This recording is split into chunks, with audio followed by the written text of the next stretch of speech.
साथियों नमस्कार, मैं राघवेंद्र त्रिपाठी आपके अपने YouTube channel RT success biology classes में एक बार फिर से आपका स्वागत करता हूं। साथियों उम्मीद करता हूं कि आप जहां भी होंगे सुरक्षित होंगे।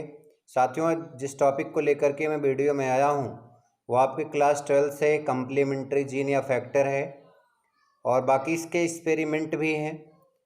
तो बिना जो ये महत्वपूर्ण तथ्य लेकर के आया हूँ कि कम्प्लीमेंट्री जीन क्या है, इसके इम्पॉर्टेंट फैक्ट्स क्या हैं, बिना इसके जाने आप एक्सपेरिमेंट को जान नहीं सकते हैं। तो साथियों वीडियो को आपसे रिक्वेस्ट है कि आप लास्ट तक ज़रूर देखिए। अगर वीडियो अच्छा लगे तो प्लीज़ लाइक करिए, सब्सक्राइब करिए, अधिक से अधिक शेयर करिए। हमारी चैनल पर पहली बार अगर आप आए हुए हैं तो प्लीज़ सब्सक्राइब का बटन प्रेस करिए और बेल आइकन को दबाना बिल्कुल ना भूलिए। साथियों वीडियो स्टार्ट करने से पहले आप जानते हैं कि लाइक का बटन दबाना पड़ता है, तो लाइक का बटन दबा दीजिए, फिर वीडियो को स्टार्ट करता हूँ। तो आपने दबा दिया होगा, तो चलिए स्टार्ट करते हैं। तो साथियों आज का टॉपिक है पूरक जीन या पूरक कारक, कॉम्प्लीमेंट्री जीन या फैक्टर। अब देखेंगे कि पूरक जीन क्या है। पूरक जीन को देख लेते हैं। जैसे जब दो नॉन एलिलिक जीन्स अकेले अकेले एक ही लक्षण को, नॉन एलिलिक का मतलब, एलिलिक मतलब जोड़े और नॉन एलिलिक का मतलब जो जोड़े में ना हो, तो ऐसे ही होंगे। अकेले अकेले या एक ही लक्षण को अभिव्यक्त करते हैं, परंतु जब वे एक साथ होते हैं तो पूर्ण रूपेण भिन्न लक्षणों को प्रदर्शित करते हैं। तो ऐसे ही जीन को हम पूरक जीन या कंप्लीमेंट्री जीन कहते हैं। कहने का मतलब जब जीन अकेले होंगे तो क्या करेंगे, एक लक्षण अभिव्यक्त करेंगे, लेकिन जब दोनों एक साथ होते हैं तो एक विशेष लक्षण को प्रदर्शित करते हैं, पूर्ण रूप का। पूर्ण रूप का कहने का मतलब जो पूर्ण रूपेण लक्षण है उसी को प्रदर्शित करते हैं, और यही एक दूसरे की जो पूरकता है इसी को क्या बोलते हैं, पूरक जीन बोलते हैं। तो ये आपका पूरक जीन रहा। बात समझ में आ रही होगी। देखेंगे खोज के बारे में, डिस्कवरी। इसकी खोज किसने किया था? तो पूरक जीन की खोज डब्ल्यू वेटसन और आर.सी. पुन्नेट ने 1906 में किया था। और प्रयोग किस पर करके किया? वो थी मीठी मटर यानी कि लैथिरस ओडोरेटस पर इन्होंने प्रयोग किया। ये मीठी मटर थी और इसमें इनके प्रयोग में कुछ महत्वपूर्ण तथ्य पाए गए जिसको इस वीडियो में बता रहा हूँ। बिना इस तथ्य को जाने आप इनके एक्सपेरिमेंट को नहीं समझ सकते हैं, इसलिए हमने एक्सपेरिमेंट को इस वीडियो में इंक्लूड नहीं किया है, केवल बस इनके महत्वपूर्ण तथ्यों को बताया। बाकी अगले वीडियो में इनके एक्सपेरिमेंट को एक्सप्लेन करूंगा, लेकिन उससे पहले उनके एक्सपेरिमेंट को समझने से पहले आप इन तथ्यों को ध्यान से सुनिए, ध्यान से देखिए। बाकी प्रयोग के महत्वपूर्ण तथ्य क्या है? जैसे पहला, मीठी मटर के पुष्प सफ़ेद और बैगनी रंग के होते हैं। तो पूछा जा सकता है कि मीठी रंग के पुष्प जो होते हैं वो किस कलर के होते हैं? तो मीठी रंग के पुष्प जो होते हैं, मटर के जो पुष्प होते हैं वो सफ़ेद और बैगनी, वाइट और पर्पल होते हैं, या वायलेट आप बोल सकते हैं, लेकिन पर्पल होता है।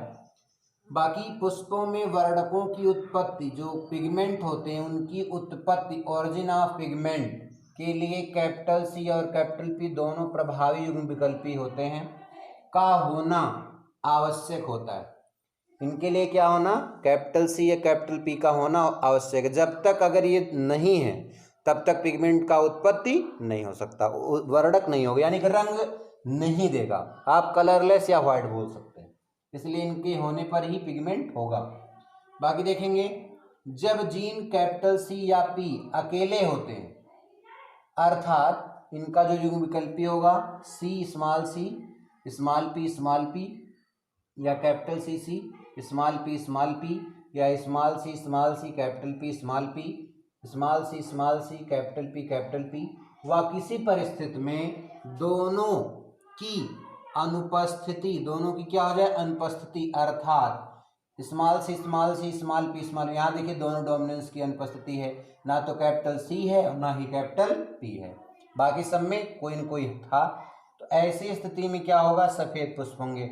अभी ऊपर डिफिनीशन में आपने पढ़ा कि अकेले होना चाहिए। अकेले जो होगा केवल एक ही लक्षण को अभिव्यक्त कर रहा है। अकेले जैसे सी है, या अकेले सी दिख रहा है, पी नहीं है, तो पी है, या सी नहीं है, पी है, तो केवल एक लक्षण यानी सफेद को दिखा रहा है, या नहीं भी है तब भी ये सफेद पुष्प इनसे उत्पन्न होने वाले हैं। बाकी आगे देखेंगे। परंतु जब प्रभावी दोनों जीन्स एक साथ उपस्थित होते हैं, ये ध्यान देना है, जब प्रभावी दोनों जीन एक साथ उपस्थित होते हैं, कैसे?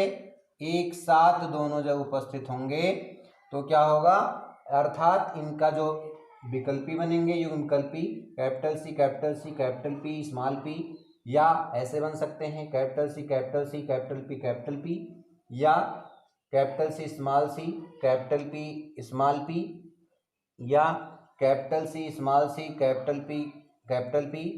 ऐसी स्थिति हो तो एक विशेष बैगनी पर्पल रंग का पुष्प प्राप्त होता है। तो पर्पल या बैगनी कलर दे रहा है, तो कलर कौन देता है?